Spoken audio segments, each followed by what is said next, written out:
Assalamualaikum warahmatullahi wabarakatuh. Perkenalkan, nama saya Rekha Silvia Puri. Saya 7C, Prodi Administrasi Negara, Fakultas FISIP. Di sini saya akan mempresentasikan mata kuliah Perbandingan Administrasi Negara, yaitu pada bab 8 yang berjudul Perbandingan Sistem Administrasi dan Pemerintahan Negara-negara di Dunia. Apa itu bentuk pemerintahan? Bentuk pemerintahan adalah istilah yang digunakan untuk merujuk pada rangkaian institusi politik yang digunakan untuk mengorganisasikan suatu negara untuk menegakkan kekuasaannya atas suatu komunitas politik.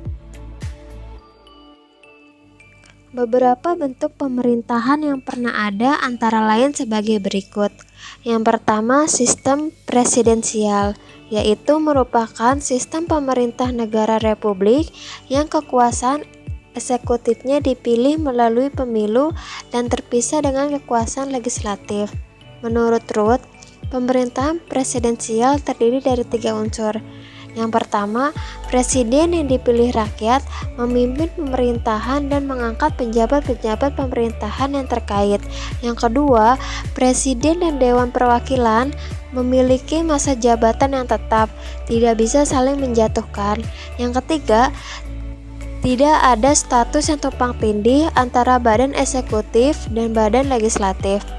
Dalam sistem presidensial memiliki posisi yang relatif kuat dan tidak dapat dijatuhkan. Akan tetapi, masih ada mekanisme untuk mengontrol presiden. Jika presiden melakukan pelanggaran konstitusi, proses presidensial bisa dijatuhkan. Ciri-ciri pemerintahan presidensial sebagai berikut. Yang pertama, dikepalai oleh seorang presiden sebagai kepala pemerintah sekaligus kepala negara. Yang kedua, kekuasaan eksekutif presiden diangkat berdasarkan demokrasi rakyat dan dipilih langsung oleh rakyat atau melalui badan perwakilan rakyat. Yang ketiga, presiden memiliki hak untuk mengangkat dan memberhentikan menteri-menteri yang memimpin departemen dan non-departemen. Yang keempat, menteri-menteri hanya bertanggung jawab pada kekuasaan eksekutif presiden, bukan pada kekuasaan legislatif. Yang kelima, presiden tidak bertanggung jawab pada kekuasaan legislatif. Yang kedua, demokrasi. Demokrasi adalah bentuk mekanisme sistem pemerintahan negara dalam mewujudkan kedaulatan rakyat dan menjalankan pemerintahan negara. Satu pilar demokrasi adalah prinsip res politica yang membagi ketiga kekuasaan politik negara, yaitu eksekutif, yudikatif, dan legislatif, untuk mewujudkan dalam 3 jenis lembaga negara dalam peringkat yang sejajar satu dan lainnya, kesejajaran dan independen. Ketiga jenis lembaga negara tersebut diperjuangkan agar ketiga lembaga negara bisa saling mengawasi dan saling mengontrol berdasarkan prinsip check and balance. Yang ketiga, federal. Federal adalah kata sifat yang artinya merajuk pada pemerintahan pusat atau pemerintahan tingkat nasional. Federasi berasal dari bahasa Belanda yang artinya perjanjian. Federasi pertama dari arti ini adalah perjanjian antara kerajaan Romawi dan suku bangsa Jerman yang menetap di provinsi Belgia. Kira-kira abad keempat sebelum Masehi. Pada saat itu, mereka berjanji untuk tidak saling memerangi dan membangun kerjasama. Dalam pengertian modern, sebuah federasi adalah bentuk pemerintahan yang terdiri atas beberapa negara yang bekerja sama dan membentuk negara kesatuan. Tiap-tiap negara dibagi memiliki beberapa otonomi khusus dan pemerintahan pusat mengatur beberapa urusan yang dianggap nasional.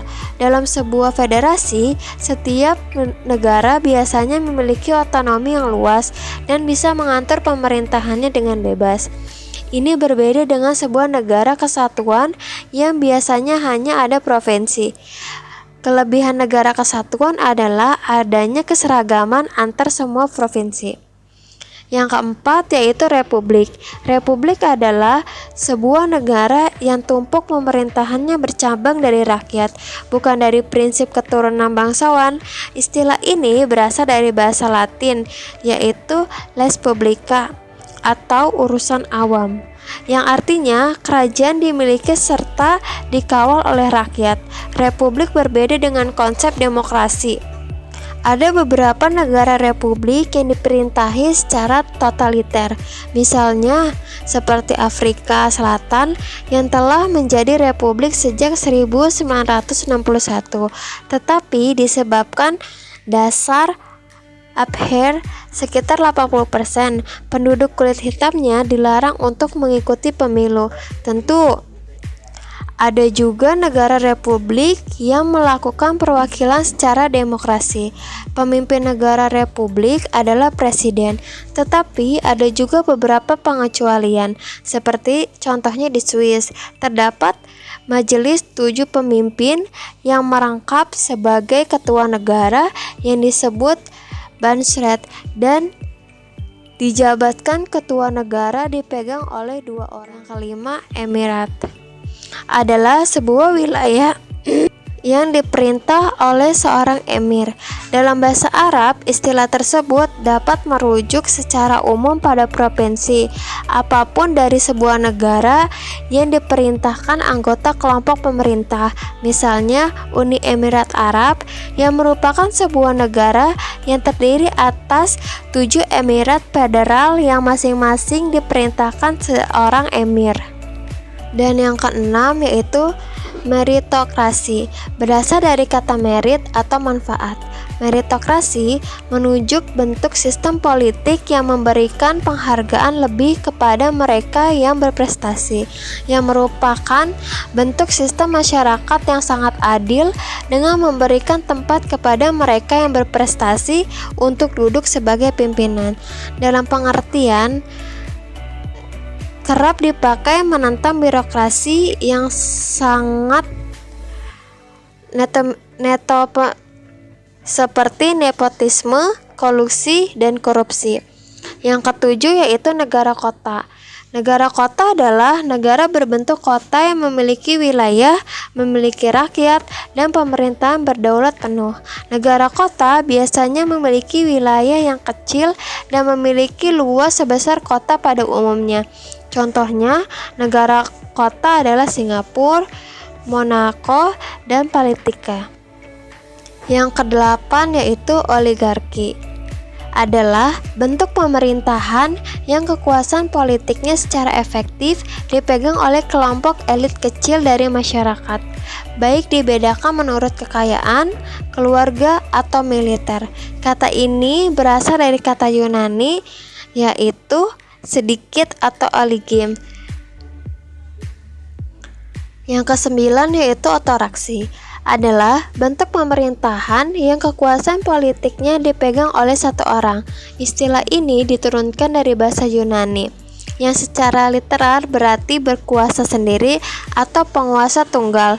Otoraksi biasanya dibandingkan dengan oligarki, kekuasaan oleh minoritas kelompok kecil, dan demokrasi kekuasaan oleh mayoritas dan rakyat. Dan yang terakhir yaitu sistem parlementer, yaitu sebuah sistem pemerintahan yang parlementernya memiliki peranan penting dalam pemerintahan. Parlemen memiliki wewenang dalam mengangkat Perdana Menteri dan dapat menjatuhkan pemerintahannya, yaitu dengan cara mengeluarkan semacam mosi tidak percaya. Berbeda dengan sistem presidensial, sistem parlemen memiliki seorang presiden dan seorang perdana menteri yang berwenang terhadap jalannya pemerintahan. Dalam presidensial, presiden berwenang terhadap jalannya pemerintahan, sedangkan dalam sistem parlementer, presiden hanya menjadi simbol kepala negara. Apa itu sistem pemerintahan? Istilah sistem pemerintahan berasal dari gabungan dua kata, sistem dan pemerintahan. Kata sistem merupakan terjemahan dari kata system bahasa Inggris yang berarti susunan, tatanan, jaringan, atau cara. Pemerintahan adalah perbuatan memerintah yang dilakukan oleh badan-badan legislatif, eksekutif, dan yudikatif pada suatu negara untuk mencapai tujuan penyelenggaraan negara. Dalam masyarakat modern atau postmodern dewasa ini, pola pemerintahan yang dapat dikembangkan sesuai dengan karakteristiknya masing-masing adalah sebagai berikut. Yang pertama, kompleksitas. Kompleksitas yaitu dalam menghadapi kondisi yang kompleks. Pola penyelenggaraan pemerintahan perlu ditekankan pada fungsi koordinasi dan komposisi. Yang kedua yaitu dinamika, yaitu sebuah pola pemerintahan yang dapat dikembangkan adalah peraturan atau pengendalian dan kolaborasi, saling mengandalkan di antara berbagai aktor yang terlibat dan atau kepentingan dalam bidang tertentu. Dan yang terakhir, keragaman, yaitu masyarakat dengan berbagai kepentingan yang beragam dapat diatasi dengan pola penyelenggaraan pemerintah yang menekankan pada peraturan dan integrasi atau kepanduan hasil pelaksanaan tugas pemerintahan berdasarkan peraturan perundang-undang yang telah ditetapkan sebelumnya, yang merupakan hasil kegiatan produksi bersama antar lembaga, pemerintah, dan klien masing-masing. Dalam suatu negara yang berbentuk pemerintahnya republik, presiden adalah kepala negara dan berkewajiban membentuk departemen-departemen yang akan melaksanakan kekuasaan eksekutif dan melaksanakan undang-undang. Setiap departemen dipimpin oleh seorang menteri. Apabila semua menteri yang ada tersebut dikoordinasikan oleh seorang perdana menteri, dapat disebut Dewan Menteri atau kabinet. Kabinet dapat berbentuk presidensial dan kabinet ministerial. Kabinet presidensial adalah kabinet yang bertanggung jawab atas kebijaksanaan pemerintah dipegang oleh presiden. Presiden merangkap jabatan sebagai perdana menteri sehingga para menteri tidak bertanggung jawab kepada parlemen atau DPR, tetapi kepala presiden. Contohnya, negara yang menggunakan sistem kabinet presidensial adalah Amerika Serikat dan Indonesia. Yang kedua, kabinet ministerial adalah suatu kabinet yang dapat menjalankan kebijakan pemerintah, baik seorang menteri secara sendiri-sendiri maupun bersama-sama. Seluruh anggota kabinet bertanggung jawab kepada parlemen. Contohnya, negara yang menggunakan sistem kabinet ini adalah negara-negara Eropa Barat. Apabila dilihat dari cara pembentukannya, kabinet ministerial dibagi menjadi dua, yaitu kabinet parlementer dan kabinet ekstra parlementer. Kabinet ini adalah dibentuk dengan memperhatikan dan memperhitungkan suara-suara yang ada di dalam parlemen.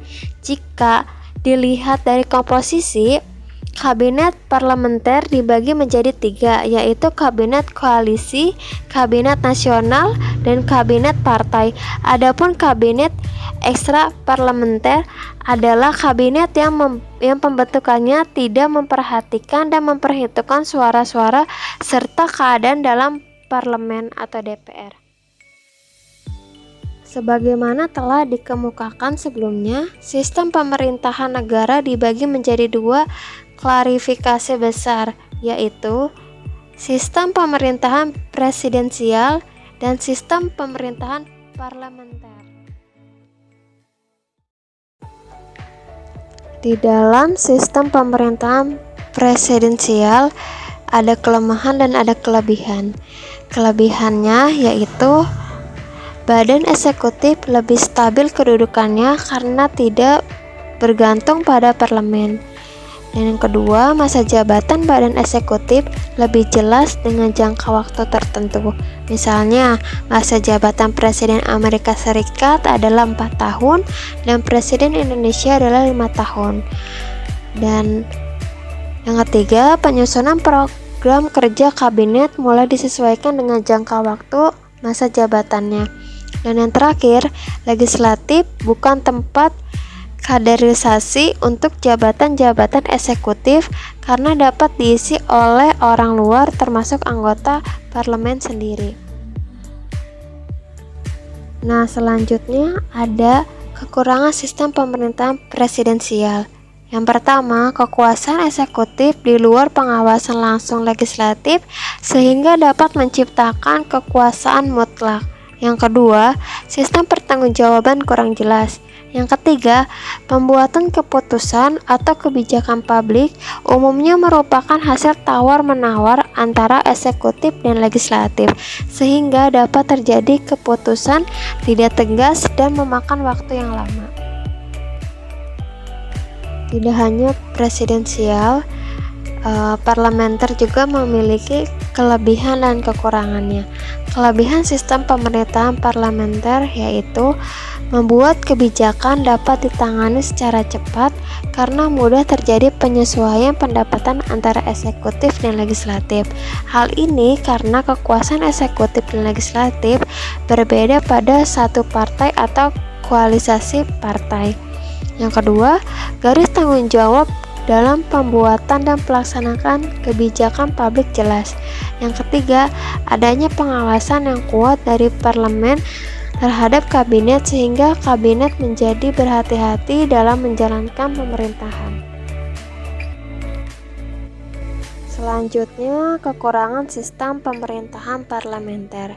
Yang pertama, kedudukan badan eksekutif atau kabinet bergantung pada mayoritas dukungan parlementer sehingga kabinet sewaktu-waktu dapat dijatuhkan oleh parlementer. Yang kedua, kelangsungan kedudukan badan eksekutif atau kabinet tidak bisa ditentukan sesuai dengan masa jabatannya karena sewaktu-waktu kabinet dapat dibubarkan. Yang ketiga, kabinet dapat mengendalikan parlemen. Hal ini terjadi apabila para anggota kabinet adalah anggota parlemen dan berasal dari partai mayoritas. Karena pengaruh mereka yang besar di parlemen dan partai, anggota kabinet dapat menguasai parlemen. Dan yang terakhir yaitu perbandingan bentuk pemerintahan Indonesia dengan Malaysia. Yang pertama yaitu bentuk pemerintahan Indonesia. Bentuk negara yaitu Republik Presidensial, ibu kotanya Jakarta, kepala negaranya yaitu presiden, kepala pemerintahannya presiden, bentuk negara yaitu kesatuan. Berdasarkan konstitusinya, Indonesia merupakan negara kesatuan, tetapi ada pembagian kewenangan yang jelas antara pemerintah pusat dengan pemerintah daerah. Ada 6 urusan wajib pemerintah pusat, yakni pertahanan, keamanan, politik luar negeri, moneter, agama, dan pendidikan. Sistem pemerintahannya itu presidensil. Sistem presidensil di Indonesia secara formal dan substansi bervariasi dalam periode kepolitikannya. Saat ini, sistem presidensil di Indonesia dijalankan dengan cara pemilihan presiden dan wakil presiden yang sepaket. Presiden menjabat sebagai kepala negara sekaligus kepala pemerintahan. Yang kedua, yaitu bentuk pemerintahan Malaysia. Bentuk negaranya itu monarki federasi. Ibu kota Kuala Lumpur, kepala negara Sultan yang di-Pertuan Agung. Kepala pemerintahan yaitu Perdana Menteri. Bentuk negara yaitu federasi. Malaysia merupakan negara berbentuk federasi dengan 13 negara bagian. Sistem pemerintahannya yaitu parlementer. Sistem parlementer di Malaysia menganut model Westminster, di mana kepala negara dipegang oleh yang dipertuan agungkan. Kepala negara ini dipilih setiap 5 tahun oleh lembaga bernama Conference of Leaders. Kepala negara pun punya wewenang mengangkat Perdana Menteri yang jadi kepala pemerintahan dan tokoh dominan dalam pemerintahan negara. Demikian presentasi dari saya, kurang lebihnya mohon maaf. Wabillahi taufiq walhidayah. Wassalamualaikum warahmatullahi wabarakatuh.